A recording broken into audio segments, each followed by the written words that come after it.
할렐루야. 10월 16일 수요일 새벽 기도를 시작하겠습니다. 사도신경으로 우리의 신앙을 고백합니다.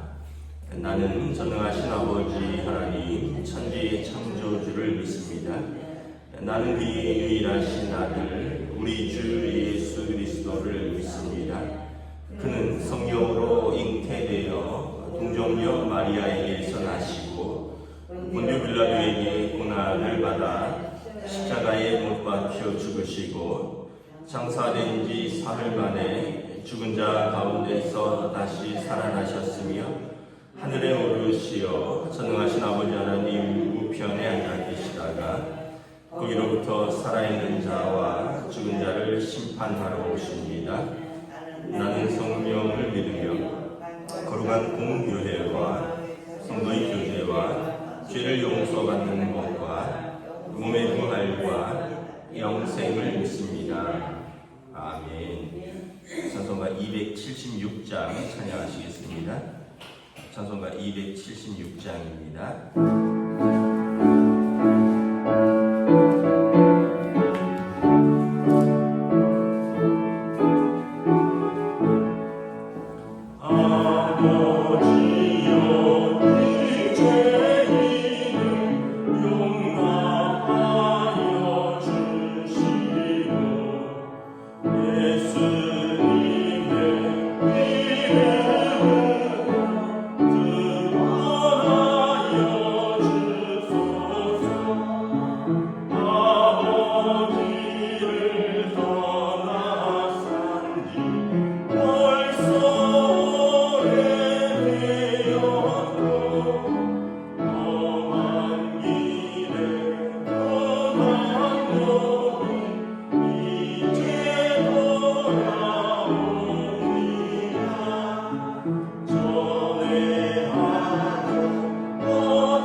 말씀은 구약성경 호세아서 13장 1절부터 16절까지 말씀입니다.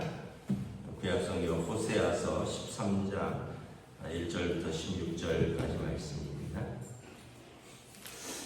다 찾으신 줄 알고 저와 여러분들이 한 절씩 교도하도록 하겠습니다.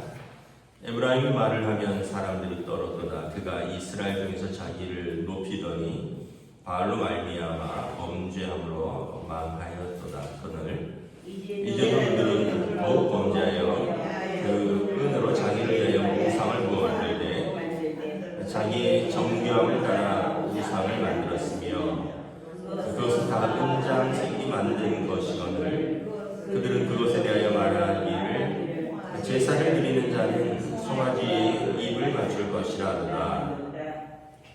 이러므로 그들은 아침 구름 같으며 쉬 사라지는 이슬 같으며 타작마당에서 광풍이 날리는 쭉정이 같으며 굴뚝에서 나가는 연기 같으리라. 그러나 이곳까지 있을 때부터 나는 내 하나님 여호와라.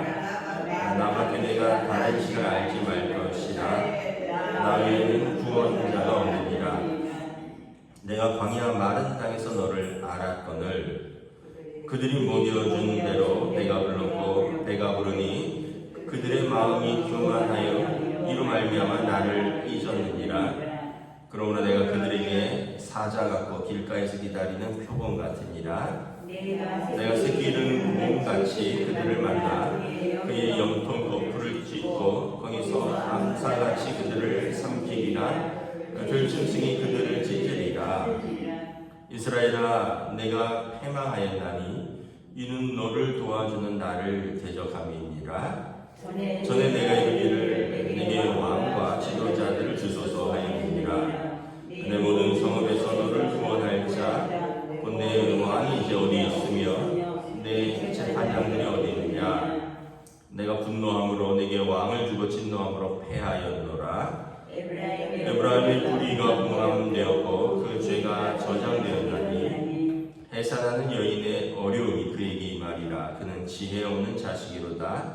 해산할 때가 되어도 그가 나오지 못하느니라. 내가 그들을 스올의 권세에서 속량하며 사망에서 구속하리니 사망아 내 재앙이 어디 있느냐. 스올아 내 멸망이 어디 있느냐. 뉘우침이 내 눈앞에서 숨으리라. 그가 비록 형제 중에서 결실하나 동풍이 오리니 곧 광야에서 일어나는 여호와의 바람이라. 그의 근원이 마르며 그의 샘이 마르고 그 쌓아둔 바 모든 보배의 그릇이 약탈되리로다. 사마리아가 그들의 하나님을 배반하였으므로 형벌을 당하여 칼에 엎드러질 것이요 그 어린아이는 붓으로 떨어지며 아이 된 여인은 배가 갈라지리라. 아멘. 할렐루야. 오늘도 새날을 주셨습니다. 하나님께서 은혜와 평강으로 함께 해주시기를 축복합니다. 하나님께서 오늘도 교만한 이스라엘, 교만한 에브라임을 하나님께서 너희를 그 교만으로 징계하시겠다라고 말씀을 하는 것입니다. 여러분, 교만은 뭐냐 하면 그 마음에 하나님을 두지 않는 겁니다. 그래서 내가 다 했다, 이게 이제 교만이죠. 겸손은 뭐냐 하면 마음 중심에 하나님을 두는 거예요. 그래서 모든 것을 하나님과 연결시키는 겁니다. 하나님께서 은혜 주셨고 하나님께서 도와주셨고 하나님께서 불쌍히 여겨주셨고 이런 거고, 교만한 사람은 하나님이 뭘 해주셨어 나한테, 내가 다 했지, 이게 이제 교만한 사람이죠. 마치 이제 인간적으로도 겸손한 사람은 뭐 예를 들면 부모님이 나한테 은혜 많이 베푸셨다, 또 회사에서도 나를 도와주는 선배가 있었고 도와주는 동료가 있었고 좋은 친구들이 있었다, 이런 식으로 우리가 다른 사람과의 관계 속에서 나를 파악하는 사람이 겸손한 사람이고요. 교만한 사람은 부모님 나한테 뭐 해줬어, 나놓고 숟가락 하나 던져준 것밖에 더 있느냐, 회사에서 다 경쟁자지 누가 날 도와줬어, 내가 다 스스로 배우고 내가 다 이루었지, 이게 이제 교만한 거죠. 그래서 교만한 사람과 겸손한 사람은 그 말을 들어보면 알아요. 그 말의 중심에 내가 있느냐 하나님이 있느냐. 에브라임이 13장 1절에 보면 말을 하면 사람들이 떨어도다 자기를 높인다는 거예요. 그러므로 말미암아 하나님을 떠나고 바알로 말미암아 범죄하고 망하였도다. 그 에브라임이 이제 어떻게 보면 점점 이렇게 먹고 살만해지니까 6절에 보면 그들이 배가 불렀고 배가 부르니 그들의 마음이 교만하여 이로 말미암아 나를 잊었도다. 좀 먹고 살만하니까 하나님을 잊었다는 거예요. 그리고 교만하여졌다라는 거예요. 그래서 하나님께서 그들을 볼 때 참 안타깝은데 3절에 보면 자기들의 상태가 뭐냐면 아침 구름 같으며 사라져가는 이슬 같으며 타작 마당의 광풍에 날리는 쭉정이 같으며 굴뚝에 나가는 연기 같으니라. 여러분, 하나님이 붙들어주지 않는 인생은 이렇다는 거예요. 아침 구름 같고 사라지는 이슬 같다. 가끔 이제 서해안 고속도로나 아니면 그 인천공항 가는 데 길을 가다 보면 거기가 바닷가가 있고 뭐 이러다 보니까 안개가 자욱할 때가 있어요. 안개가 자욱하면 정말 한 치 앞도 안 보입니다. 앞에 차가 비상등을 켜고 나도 비상등을 켜고, 왜냐면 뒷차가 안 보이고 와서 들이받을까봐 거북이처럼 엉금엉금 기어가는 구간이 있어요. 그런데 신기하게 그 구간 딱 지나면 이 안개가 싹 거쳐요. 언제 그랬냐는 듯이. 그러니까 이게 뭐냐면 별로 실체가 없다라는 거예요. 그냥 햇빛이 딱 뜨면 이 안개는 물러간다는 거예요. 바람이 싹 불면 구름은 싹 사라진다는 거예요. 밀려간다는 거예요. 쭉정이는 타작마당에서 바람에 날려가는 거라는 거예요. 굴뚝의 연기, 지금은 뭐 굴뚝을 그래 잘 못 보는데 어렸을 때 밥 지으면 굴뚝에서 연기 나잖아요. 그 연기가 어떻게 바람에 따라 싹 날리다가 흩어지잖아요. 하나님 없는 인생이 그런 거라는 거예요. 야, 내가 얼마나 부유한 줄 아냐? 내가 얼마나 능력이 있는 줄 아느냐? 하나님이 붙들어주지 않으면 그 인생 쓰러지는 거, 그 인생 사라지는 거, 아침 안개 같은 인생이라는 거예요.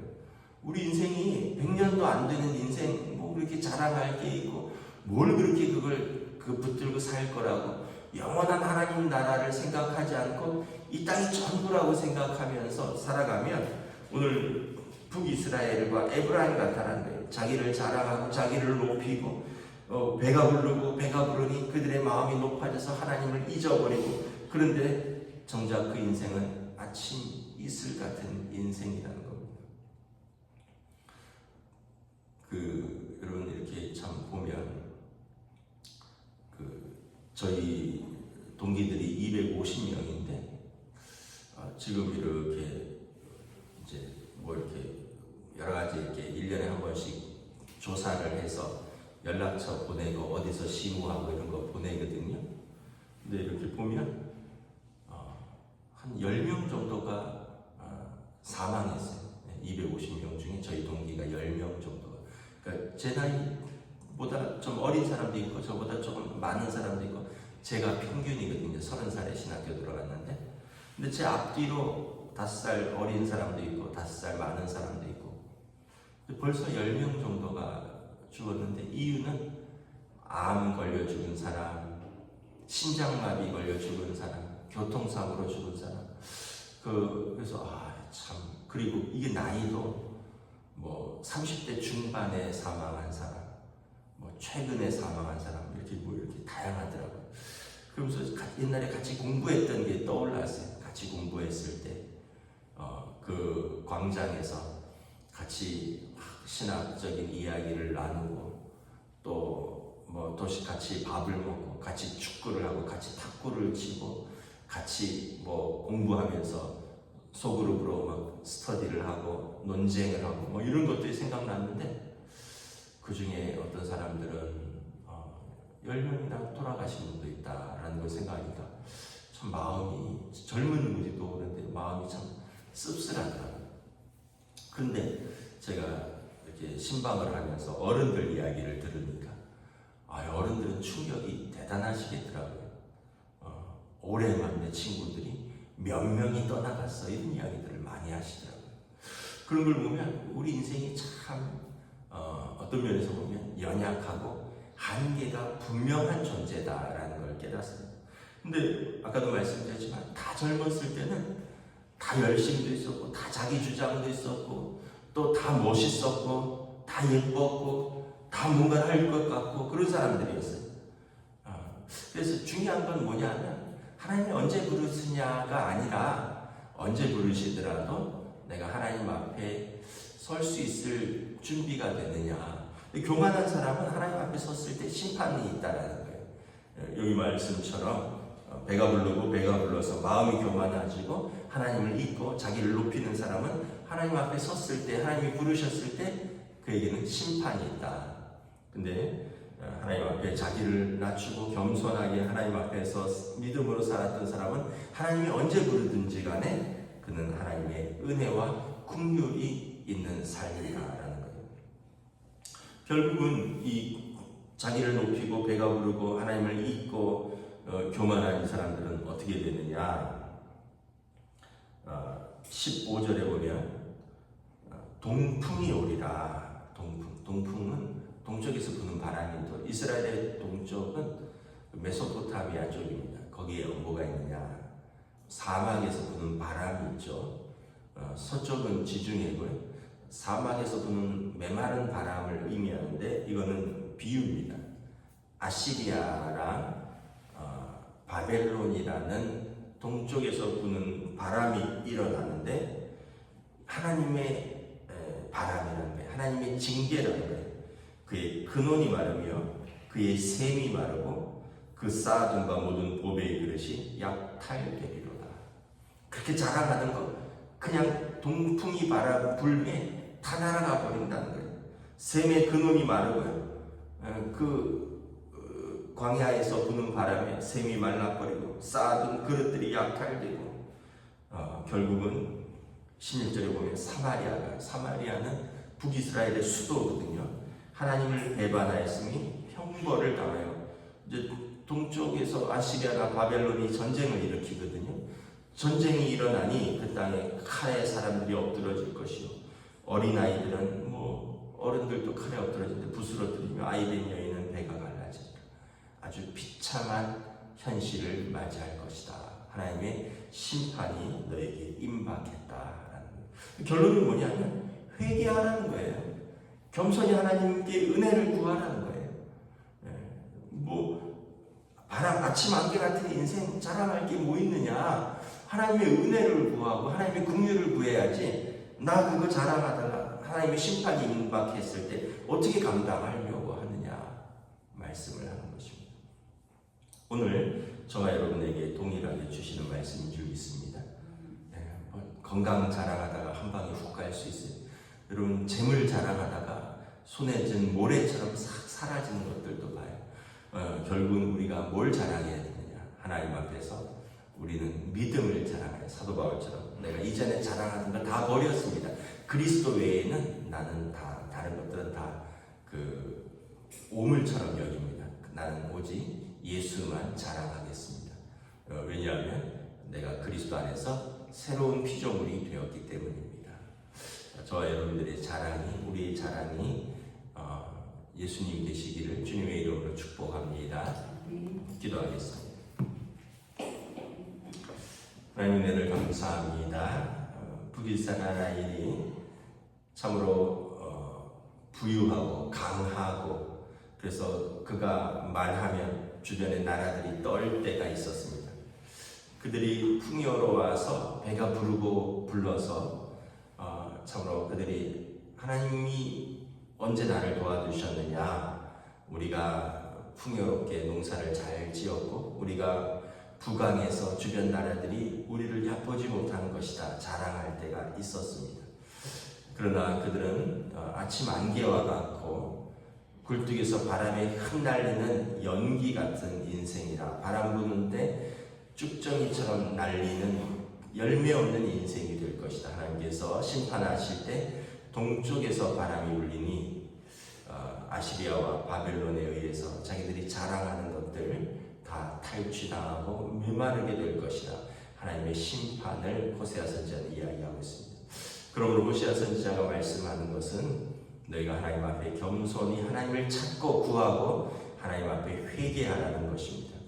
오늘 우리에게도 동일하게 주시는 말씀인 줄 믿습니다. 우리가 자랑할 것이 있는 것 같지만 사실 세상적으로도 우리보다 잘난 사람들이 많고 세상적으로도 우리보다 더 가진 것이 많은 사람들이 훨씬 많고 세상적으로도 우리보다 더 자랑할 것들이 많은 사람들입니다. 그런데 우리는 그 와중에서 또 서로보다 조금 더 낫다고 교만하지고 높이는 우리의 연약함을 바라봅니다. 그러다가 하나님께서 우리를 찾으실 때 우리는 우리의 자랑이 아니라 우리의 믿음을 붙들고 하나님 앞에 나아갈 수 있기를 원합니다. 사도 바울의 고백처럼 내가 그리스도 안에서 자랑할 수 있기를 원합니다. 하나님 날 구원하신 것 자랑하고 하나님의 자녀된 것 자랑하고 예수님께서 나의 죄를 용서하신 것 자랑하고 내가 예수님과 함께 살아간 나의 믿음의 삶을 자랑할 수 있도록 성령님 저희들을 붙들어 주시옵소서. 감사를 드리오며 우리 주 예수 그리스도 이름으로 기도드리옵나이다. 아멘. 하늘에 계신 우리 아버지의 이름을 거룩하게 하시며 아버지의 나라가 오게 하시며 아버지의 뜻이 하늘에서와 같이 땅에서도 이루어지게 하소서. 오늘 우리에게 일용할 양식을 주시고 우리가 우리에게 잘못한 사람을 용서하여 준 것 같이 우리 죄를 용서하여 주시고 우리를 시험에 빠지지 않게 하시고 악에서 구하소서. 나라와